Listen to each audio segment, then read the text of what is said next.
तशरीफ फरमा रफत साहब, आरिफ साहब, अबू हुसैन साहब,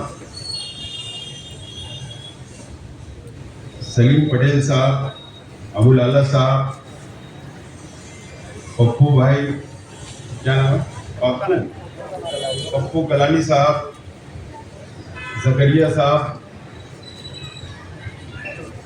अजीम पटेल साहब, जफर बिल्डर साहब, अजहर पठान साहब, मुश्ताक शेख साहब, जलील खान साहब और हमारे मंच पे जाबाज महिलाओं की नेतृत्व करने वाली दोनों हमारी माँ बहनें, मंच पे तशरीफ फरमा नांदेड़ से आए हुए हमारे हैदर पटेल साहब, अमरावती से आए हुए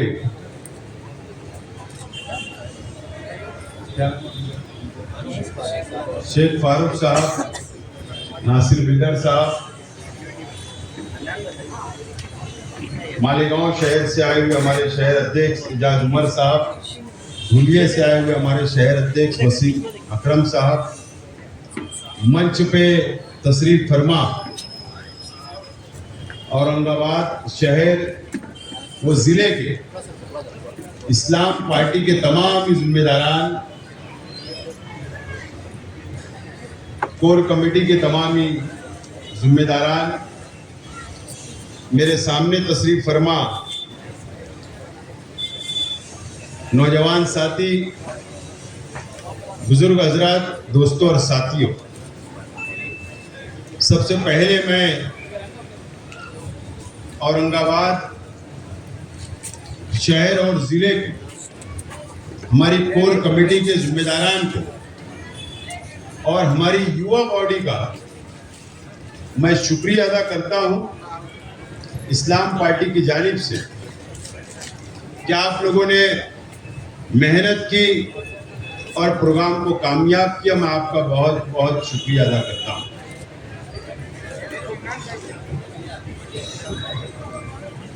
और आज मैं पहली मर्तबा आप लोगों के बीच में है।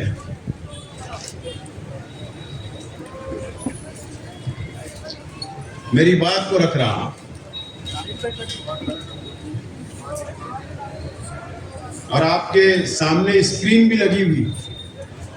आज का ये प्रोग्राम हमारी पार्टी इस्लाम पार्टी के संगठन को मजबूत करने के लिए, तंजीमी ढांचे को मजबूत करने के लिए आज हमने जिम्मेदारियां बांटी है, जिम्मेदारी सौंपी है। सब जिन लोगों को पार्टी की जिम्मेदारी दी गई, मैं उनको भी बहुत बहुत मुबारकबाद पेश करता हूँ। ये कोई बहुत बड़ा जलसा नहीं है, ये प्रोग्राम है। अब ये जो मंच पे बैठे हुए लोग हैं, जो हमारे साथी हैं, जो मेरे सामने बैठे हुए हमारे कार्यकर्ता हैं, अब इनकी जिम्मेदारी है कि इस शहर के अंदर, इस जिले के अंदर इस्लाम पार्टी को घर घर पहुंचाना, आवाम का काम करना, फिरका परस्तों से लड़ने का काम, यहाँ की आवाम के मसाइल को हल करने का काम आप लोग करेंगे, मुझे उम्मीद है।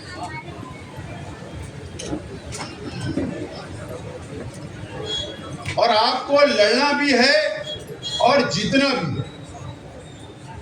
डरने की जरूरत नहीं है। बहुत मुश्किलें आती है जब सियासत के अंदर हम है, बहुत तकलीफ का सामना करना पड़ता है,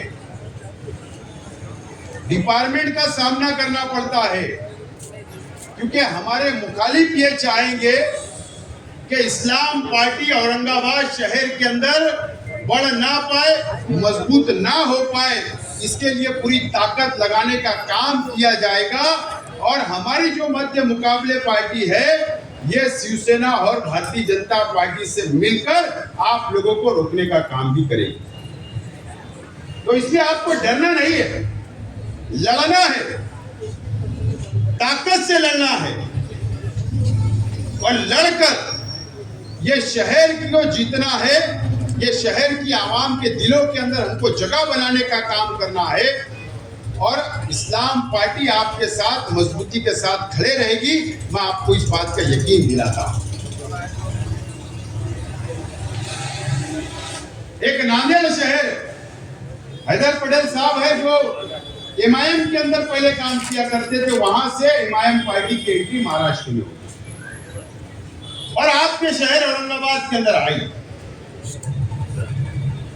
ये बात मुझे समझती है, मैं समझता हूं कि शहर के अंदर विकल्प नहीं था, पर्याय नहीं था, क्योंकि कांग्रेस पार्टी, राष्ट्रवादी कांग्रेस पार्टी या जो सेकुलर पार्टियां हैं वो मुकम्मल तौर पर कमजोर हो चुकी थी और ये शहर को कोई दूसरा ऑप्शन नहीं था। इसके लिए एमआईएम को पसंद कर रहे थे, मजबूरी में पसंद किया जा रहा, खुशी से नहीं, क्योंकि मुसलमान कुछ भी कर सकता है लेकिन शिवसेना और भाजपा को कभी वोट नहीं दे सकता। इसके लिए एमआईएम को वोट देकर हर मर्तबा यहाँ पर कामयाबी दिलाने का काम यहाँ की आवाम ने किया। ये बात ये शहर को भी समझती है, शहर के बाशऊर लोगों को भी इस बात को समझते हैं वो भी। और आज आप लोग विकल्प के तौर पर आप लोग सामने आ रहे हैं, इसके लिए आपको रोकने की कोशिश की जाएगी, लेकिन हमको रुकना नहीं है बल्कि लड़ना है, आवाम के लिए लड़ना है और इस शहर को बचाने का काम अब आप लोगों को करना होगा। हम आपके साथ। शहर की आवाम ने एमएलए चुनकर दिया, शहर को क्या मिला, शहर का कौन सा विकास हुआ, शहर का कौन सा डेवलप हुआ, शहर के कौन से बच्चों को रोजगार मिला, कौन से बच्चों को तालीम मिली, या कौन से बच्चों को यहाँ की आवाम के लिए बहुत बड़ा हॉस्पिटल बना दिया गया। वादे तो बहुत किए गए, उद्घाटन तो हॉस्पिटल के बहुत किए गए, स्कूल का वादा किया गया कि मुसलमानों के लिए, इस शहर के लिए बहुत बड़ा एजुकेशन कैंपस तैयार किया जाएगा, तालीमी अदारा बनाया जाएगा, बड़ा हॉस्पिटल बनाया जाएगा, लेकिन आज तक सिर्फ वो टिकम मारा गया, एक ईंट भी नहीं रखी गई। नहीं रखी गई ना, ये वादा किया गया, जमीन बेच दी गई। मालेगांव के अंदर भी ऐसा ही हुआ था। मालेगांव के अंदर भी जब एंट्री हुई तो जमीन खरीदी गई इसी ट्रस्ट के नाम पर, टिकम लगा, लेकिन जगह अभी 6 महीना पहले बेच दी गई, हॉस्पिटल नहीं बना। ये हर जगह धोखा देने का काम करते हैं, हर जगह मुसलमानों को धोखा मिला है, ये शहर को भी धोखा मिला है। एमएलए कॉर्पोरेटर चुन कर गए। अरे आपने जो तारीख लिखने का काम किया था कि औरंगाबाद डिस्ट्रिक्ट ने यहां से लोकसभा के अंदर एमआईएम को उम्मीदवार चुनकर दिया, क्या सेंट्रल गवर्नमेंट से लाए, क्या विकास हुआ, क्या डेवलप हुआ? यहाँ के मुसलमानों का कोई डेवलप नहीं हुआ, कोई विकास नहीं हुआ, लेकिन मन्नत बंगला जरूर बन गया, बना ना? उनका विकास हुआ, उनका डेवलप हुआ, लेकिन ये शहर के लोगों का कोई विकास नहीं हुआ है। ये शहर जानता है, ये शहर समझता है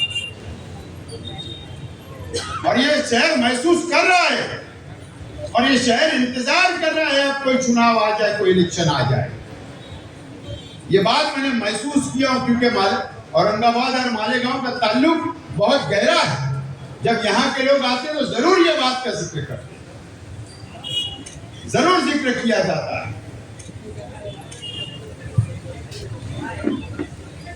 मुझे बताओ, कौम और मिल्लत की दुआएं दी जाती हर जगह, जज्बाती बातें की जाती, नौजवानों के जज्बात से खेलने का काम किया जाता। जो लोगों ने यहाँ पर पार्टी को, एमआईएम को मजबूत किया था, वो आज हमारे मंच पे। कई लोगों को धोखा मिला, टिकट के नाम पर कॉर्पोरेशन के इलेक्शन 50 लाख रुपए का टिकट बेचा गया, 25 लाख का बेचा गया। 100 दिए गए। जिनके अंदर काबिलियत नहीं थी उन लोगों को टिकट सिर्फ इस बुनियाद पर मिला कि उन्होंने लाखों रुपया दिया और टिकट बेचकर पैसा और धंधा व्यापार करने का काम किया गया। ये किस लिए किया जाता? इस औरंगाबाद के मुसलमानों के नाम पर। यहाँ के नौजवानों के जज्बात के साथ खेला गया, माँ बहनों के जज्बात के साथ खेला गया, यहाँ की आवाम के जज्बात के साथ खेला गया और रुपया पैसा लेकर कारपोरेशन का भी टिकट दिया गया इस शहर के अंदर। अब इस शहर को, यहाँ के नौजवानों को, यहाँ की माँ बहनों को बेदार रहने की जरूरत है। मैं यहाँ की सियासत देखता हूँ सिर्फ मीडिया की हद तक। महाराष्ट्र में कहीं कुछ हुआ तो यहां पर मीडिया ट्रायल चलाने के लिए गोदी मीडिया आकर माइक लगा देती है माजी खासदार के सामने और वो जज्बाती बात बोल देते हैं और बस सियासत की दुकान चल रही है, लेकिन ये शहर का विकास नहीं हो रहा है, ये शहर का डेवलप नहीं हो रहा है। अभी बताऊंगा मैं स्क्रीन के ऊपर। मीडिया भी यहां पर है, स्क्रीन देखना आप। इस महाराष्ट्र के अंदर जब से एमआईएम पार्टी आई, जब से सिर्फ धंधा और व्यापार होने का काम किया गया, बीजेपी की मदद करने का काम किया गया, शिवसेना की मदद करने का काम किया गया है और इस महाराष्ट्र के मुसलमानों का सिर्फ सौदा करने का काम एमआईएम पार्टी ने की है। वो स्क्रीन के जरिए आपको जरूर बताऊंगा। दोस्तों और साथियों, अगर इस्लाम पार्टी की बुनियाद हमने मालेगांव में रखी तो हमारा मकसद, हमारी नीयत बिल्कुल साफ है, बिल्कुल साफ है। मैं आज यहां पर मीडिया से भी कहूंगा, मैं यहां पर औरंगाबाद की शहर की आवाम से कहूंगा, इसलिए नीयत साफ है। 45 सीट इस्लाम पार्टी की हमने टिकट दिया मालेगांव शहर के अंदर। 35 कॉर्पोरेटर छूटकर आए, 35 और वो हमारे 45 उम्मीदवार थे, उनसे जाकर आप हल्फिया उनसे बयान ले सकते हो कि शेख आसिफ ने 1 रुपया लिया होगा तो शेख आसिफ आज सियासत छोड़ने का ऐलान कर देगा। सियासत छोड़ने, हमारी नीयत बिल्कुल साफ है। और आज अगर औरंगाबाद में हम यह बुनियाद रखने के लिए आए तो आज इस महाराष्ट्र की हालत क्या, इस महाराष्ट्र के मुसलमानों की हालत क्या, आज जो अत्याचार किया जा रहा है, जो जुल्म मुसलमानों पे किया जा रहा है, दलित भाइयों के ऊपर जो जुल्म किया जा रहा है भारतीय जनता पार्टी की तरफ से, आरएसएस की तरफ से, पूरे महाराष्ट्र के अंदर मुसलमान परेशान हो चुका है, पूरे महाराष्ट्र के अंदर परेशान हो चुका है। कोई आवाज नहीं उठा, कोई बोलने वाला नहीं। लौजियत एक नया स्लोगन, एक नया नारा लेकर आरएसएस, बजरंग दल, बीजेपी मुसलमानों को बदनाम कर रही है। नासिक का टीसीएस प्रकरण जो नीदा खान वाला है, उसमें 9 आरोपी जेल में है, 9 लोगों पर एफआईआर है। टीसीएस कंपनी टाटा की, वहां पर ये तमाम ही लोग जॉब करते थे, नौकरी करते थे। अब हर कंपनी में हिंदू और मुसलमान रहते, काम करते हैं। वहां पर इल्जाम लगाया गया, लॉ जिहाद के नाम से नीदा खान को भी जेल भेज दिया गया। उसके नाम पर सियासत की रोटियां सेकी गई, लेकिन कोई मदद करने आगे नहीं आया।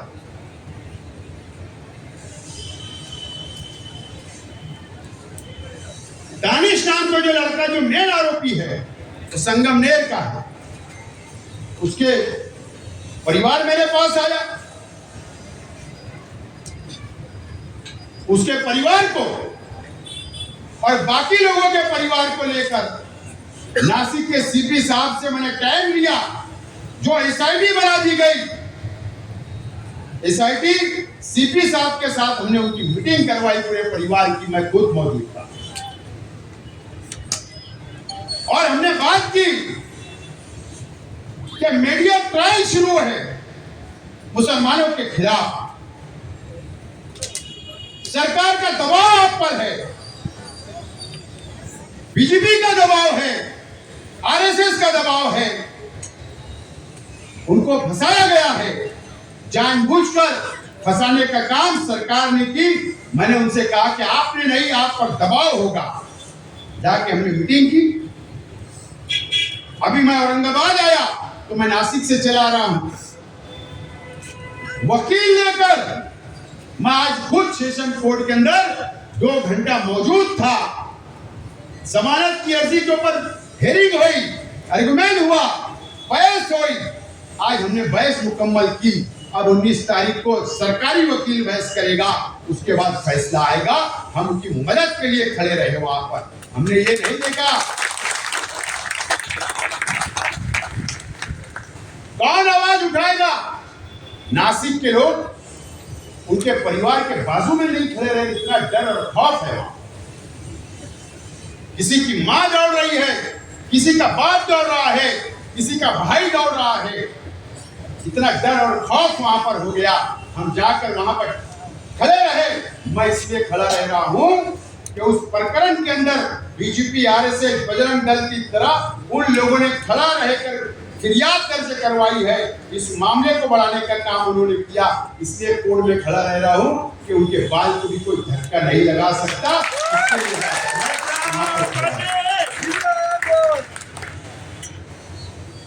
लॉ जिहाद के नाम पर पूरे महाराष्ट्र में बदनाम करने का काम किया जा रहा है। लैंड जिहाद के नाम पर जहां जहां मुसलमानों की प्रॉपर्टी है पूरे महाराष्ट्र के अंदर, वहां पर एक स्पेशल टीम आरएसएस और बीजेपी ने बनाई।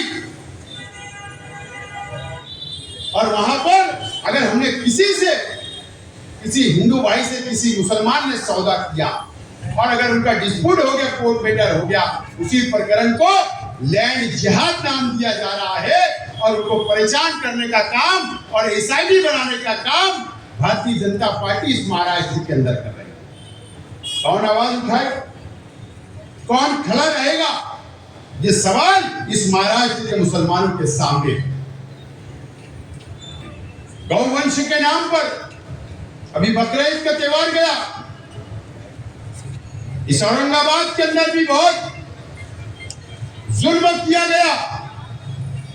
मालेगांव में भी हुआ, धुलिया में भी हुआ, पूरे महाराष्ट्र के अंदर, पूरे देश के अंदर। हम कहां बोलते हैं कि गौवंश की हम कुर्बानी कर रहे। क्या इस महाराष्ट्र का मुसलमान गौवंश की कुर्बानी नहीं करता? उसके बावजूद भी सिर्फ मुसलमानों का त्योहार है, फेस्टिवल है, इसके लिए इस नाम पर मोकोका की कार्रवाई शुरू की जाती है। पूरे महाराष्ट्र के अंदर अलग अलग शहरों के अंदर मोकोका लगाने की कोशिश की जा रही है, कई लोगों पर लगाया भी गया है। कौन आवाज उठाएगा? हमको रोका जा रहा है, हमारे फराइज को अंजाम देने से रोका जा रहा है। कोई आवाज उठाने वाला नहीं है। आप देखिए,